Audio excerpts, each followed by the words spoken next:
Welcome to C.S. Lewis Inspired.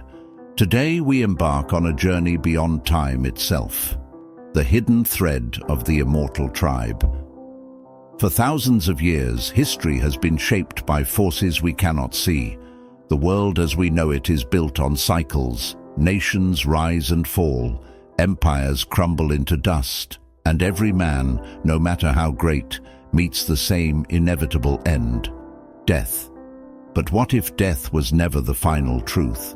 What if, woven into the fabric of existence, there were those who escaped its grip?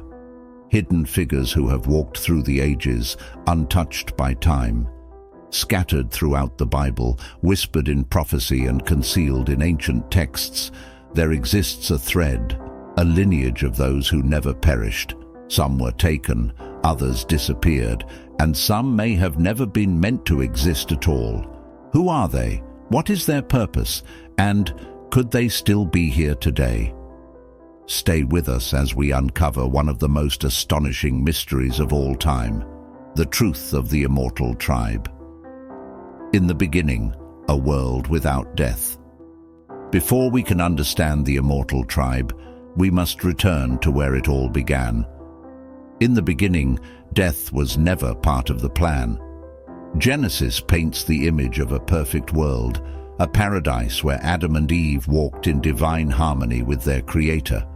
There was no sickness, no suffering, no finality. They were designed to live forever.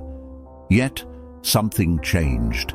Sin entered the world, and with it, the curse of mortality. But the Bible hints at something shocking. Immortality was still within reach. Genesis 3:22 reveals a chilling possibility. Then the Lord God said, "Behold, the man has become like one of us, knowing good and evil. Now lest he reach out his hand and take also from the tree of life, and eat, and live forever." God intervened. He placed a flaming sword before the tree of life, barring humanity from its power. But what if someone else found another way? The first to escape death. Enoch. Among all the names in the Bible, one stands apart as the first recorded man to never die. His name was Enoch. Genesis 5:24 states, "Enoch walked with God, and he was not, for God took him." No death, no grave. One day he was simply gone. Where did he go? What did he see? For centuries his fate remained a mystery. But then an ancient text surfaced, the Book of Enoch. It revealed something stunning. Enoch was not merely taken, he was transformed. He was shown the mysteries of heaven. He saw the fallen angels bound in chains, witnessed the fate of the Nephilim, and was given visions of the final judgment. More disturbingly, the text suggests that he was changed, no longer just human, but something else. If Enoch did not die, does he still exist? The prophet who rode the fire. Enoch was not the last to escape death. Another man would later follow, a prophet so powerful that when his time came, he did not perish. Instead, he ascended in a chariot of fire. His name was Elijah. 2 Kings 2:11 describes the event. Suddenly, a chariot of fire appeared with horses of fire and separated the two of them, and Elijah went up to heaven in a whirlwind. Elijah's fate mirrors Enoch's. Both were taken, both never died. But unlike Enoch, Elijah's return is prophesied. Malachi 4:5 warns, "Behold, I will send you Elijah the prophet before the great and dreadful day of the Lord." If Elijah was removed, where is he now? Could he and Enoch still walk among us, hidden until the appointed time? The king without beginning or end. Throughout history, every great man has a lineage. Every prophet has a father. Every ruler has a past, except one. A figure so mysterious that the Bible states he had no beginning and no end. His name, Melchizedek. Hebrews 7:3 describes him as without father, without mother, without genealogy, having neither beginning of days nor end of life, but made like the Son of God, he remains a priest forever. Melchizedek appears only briefly in Genesis. He blesses Abraham and then vanishes. But the Bible hints at something strange. Jesus himself is called a priest in the order of Melchizedek, not in the order of Aaron or Levi. Why? Was Melchizedek more than just a man if he had no beginning and no end? Did he ever die? The forbidden bloodline. Every member of the immortal tribe so far has been chosen by God.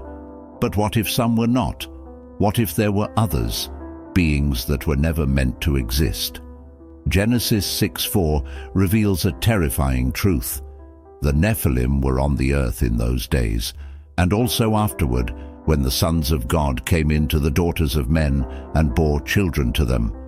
The Nephilim, a race of hybrids, the offspring of fallen angels and human women. They were giants, warriors of unnatural strength, and they were not meant to be. So God erased them. The Great Flood was not just about human sin. It was a reset, a way to wipe the Nephilim from history. But something disturbing lingers. Genesis 6:4 holds a cryptic clue. The Nephilim were on the earth in those days and also afterward. If some Nephilim survived, where did they go? The final immortals. The Bible speaks of one last group, a people set apart, untouchable by the destruction of the final days. They are called the 144,000. Revelation 7:4 states, "Then I heard the number of those who were sealed, 144,000 from all the tribes of Israel. They will stand in the end times, protected from harm, untouched by death." Who are they? Are they the final members of the immortal tribe? Or are they something even greater? A war between two lineages? The Bible describes a final war, not just of nations, but of two opposing forces. Revelation 12:17 states, "Then the dragon was enraged at the woman and went off to wage war against the rest of her offspring, those who keep God's commandments." If the 144,000 are on one side, who is on the other? Have the descendants of the Nephilim survived, waiting in the shadows? Has the immortal tribe been walking among us all along? And the most chilling question of all, if they are waiting, what happens when they return? Do you believe?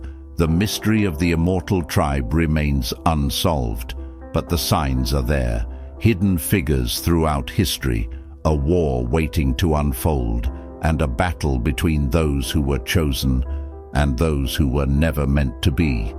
If the immortal tribe is real, could they be watching us even now? Tell us what you think in the comments below. And don't forget, subscribe to C.S. Lewis Inspired for more revelations that challenge everything you know.